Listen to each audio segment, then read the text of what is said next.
right, so today's episode is all about AI when it comes to business building. So I'm actually doing my laundry here because I honestly do not have time to sit down and create new and set aside time to do content. My new season, I am just literally learning how to be so productive. One thing that I did not know was how productive and efficient I was going to be when I became a mom. I becoming a person who was so used to planning and having everything down on a diary and making sure that you're checking off the boxes and a day feels productive when you've checked out 5 or 6 different things on your fully focused planner was like the in thing. I don't think that can happen right now because what I'm learning is you just have to go with the flow and you literally just have to rely on 1 or 2 things that you think are important to move the needle and move the dial.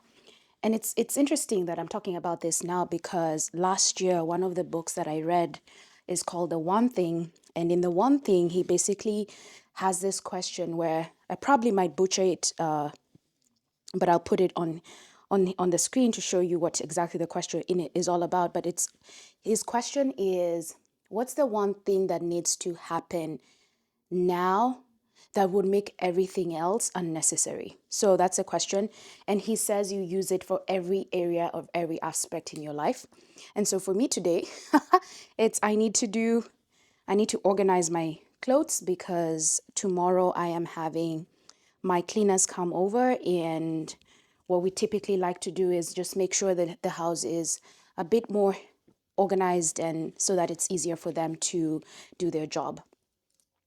And so as I was doing this, I was like, what conversation would I be having with either one of my clients on the call or one of my friends who's a creator? And I said it would be the whole thing about AI and whether and what the impact is for brands and especially business owners who really need strategy to grow, because the conversations that people are having right now is around AI can build a strategy for you. You can just put everything on AI and it'll spit out something. ChatGPT will spit out something for you. And I don't disagree. I do agree ChatGPT will spit out something for you. But when you think about building a brand, I think now we've moved away from the age where the brand was a logo to now the age where the brand is a person.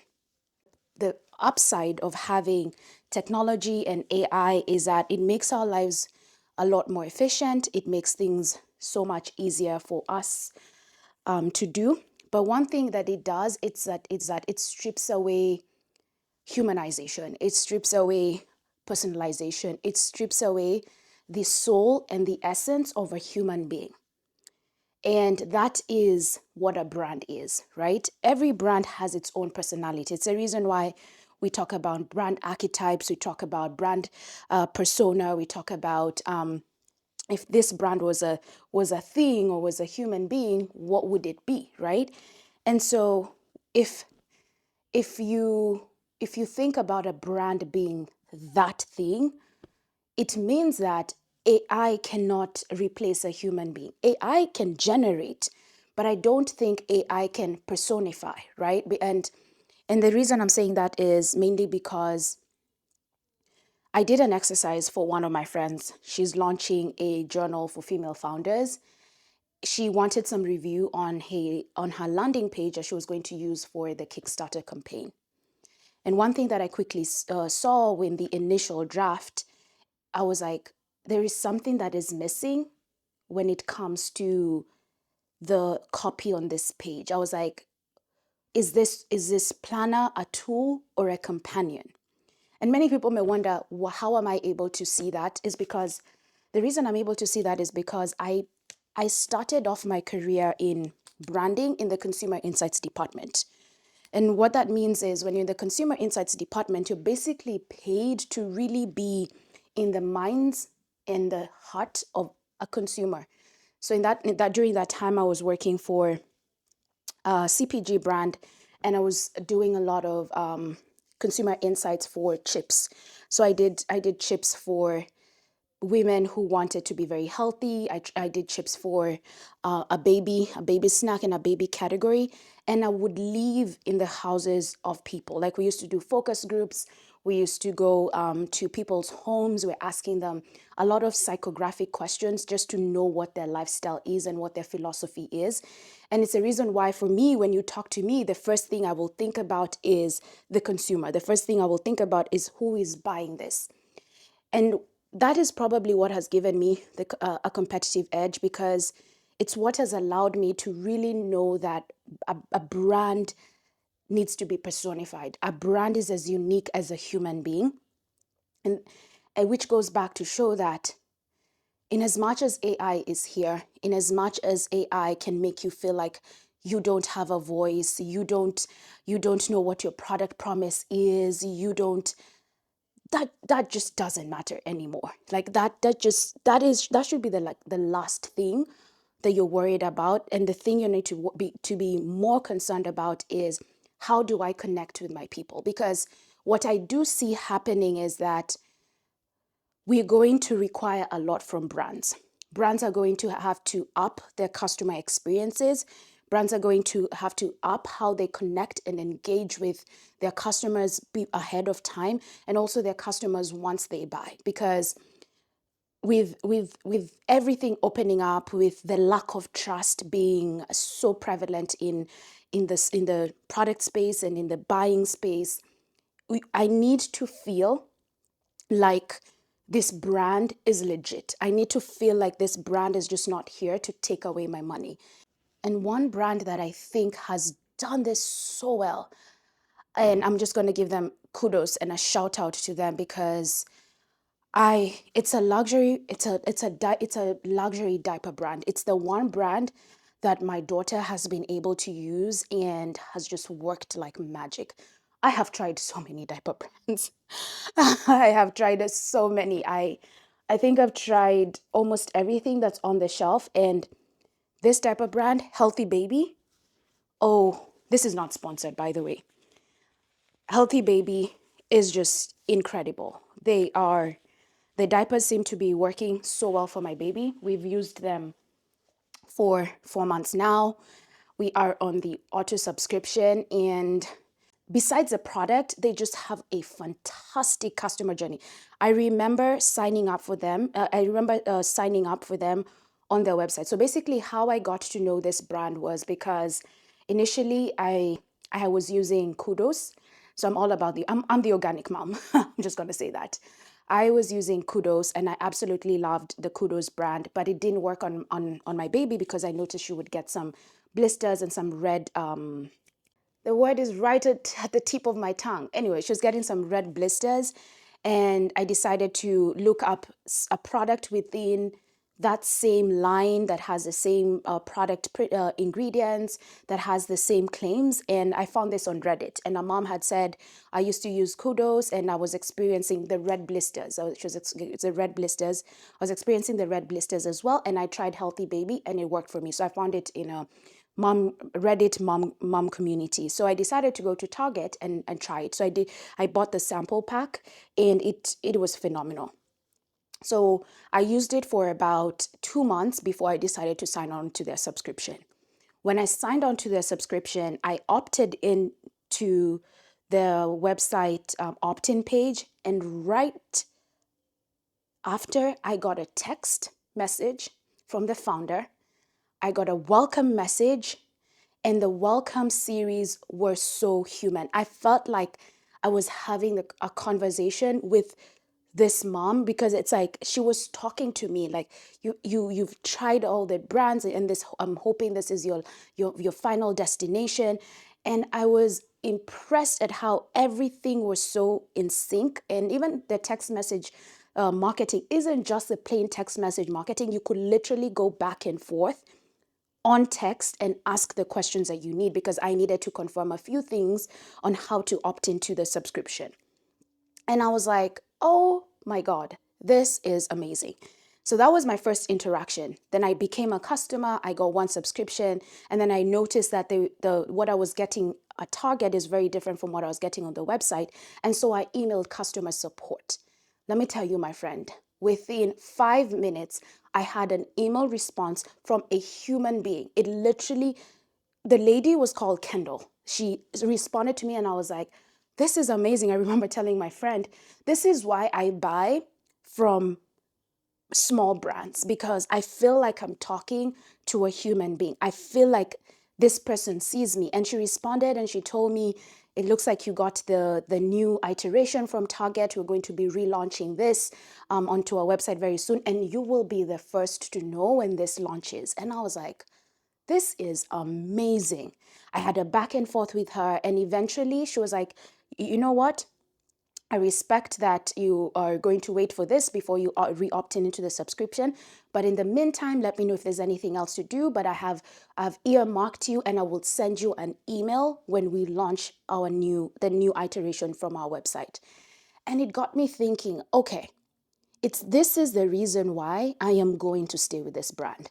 Because I felt seen. I felt understood. I felt like they knew me. And I was like, this is not something that AI can replace. This is not something that AI can replicate.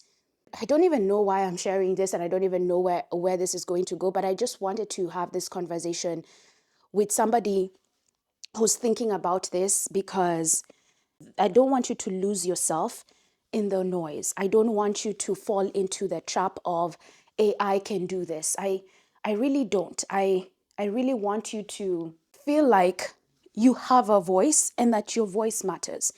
I want you to also really know the fact that the essence of your brand, the essence of why you're investing in branding, the essence of why you are spending a lot of time trying to know your customer, trying to know their ins and outs, is because branding is all about standing up for something and speaking your mind, right? When you think about it from that perspective, you'll quickly realize that you can't stand up for something if you have no conviction and if you're not speaking to a human being. You can speak up about something if you don't believe, if you have no conviction as well, and if you're not talking to a human being. So don't get lost in this whole AI thing. I personally think that there are ways you can leverage AI in the product space. It could be thinking about ideas. You can use AI to ideate. You can use AI to streamline some of your operating processes and procedures. But I don't think you can use AI to be the front and center on everything within your department of marketing. I really don't think that is the right thing, because in order to convert a sophisticated buyer, and it's so funny we're talking about sophisticated buyers, because the future generation, the future consumers are the Gen Zs and the Gen Alphas. And those people, let me not lie to you, they are sophisticated. They are woke. They are aware. They are looking for brands that stand up for something. They are looking to support something that they truly believe in. And the only way they can do that, and then the only way they can believe in your brand, is if you think of yourself as a brand. If you think of yourself as a human being, if you try to humanize your experience, because humans are very unique, and so is your brand. And it's unique because you're designing it for one person. You're designing it for one super fan. You are creating it for that one person.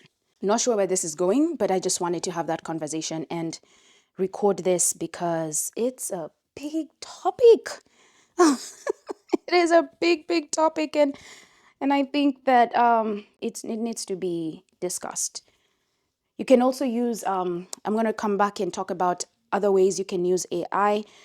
You can use AI for quick product photography, like quick ones, not lifestyle shots, because again, if you're trying to inspire a human being, you can't replicate some of these things, because a lifestyle is all around the behavior of your consumer. So you can use AI for that. I talked about ideation. I talked about product photography. I've also talked about a little bit of planning. You can use AI for planning. Don't use AI for copy. But yes, that's my little spiel on AI and why I would use it, because I don't want you to feel like you don't have a space in this industry right now. I don't want you to feel defeated. I don't want you to lose yourself. I don't want you to run onto the next tactic, because a recipe for success is just all about leaning into your foundations. There's something I saw on Pinterest as I was building my vision board, and it said, there's no secret to success. The secret is sticking with the foundations and making sure that you're repeating them over and over and over again. And so the foundation of every brand is literally being the voice of your customer. That is how you build a brand that moves people.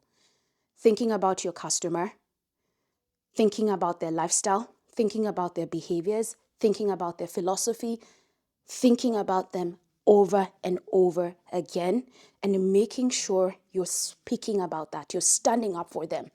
You're communicating for them. They see you, they notice you, they hear you. Because once you do that, then your brand is going to feel like a human being. You're going to be able to personify your brand. You're going to be able to humanize your brand. And in that manner, you will know that AI cannot replace you. AI cannot replicate you. AI can only generate but will not connect. So with that, I am done with my spiel. I don't know where this was going. Thank you for doing laundry with me today. And I will see you in the next one. Talk soon, my friend. That's a wrap on Build an Obsession Brand. If you're relying on passion alone to grow your brand, you're flying blind, because real success takes strategy. If today's episode hit home, share it with another brand builder who needs to hear this. My mission: helping emerging brands get the right recipe for success. Let's keep the conversation going. Connect with me on Instagram at Maureen Mwangi Official. Until next time, build with precision, because big brands aren't built by accident.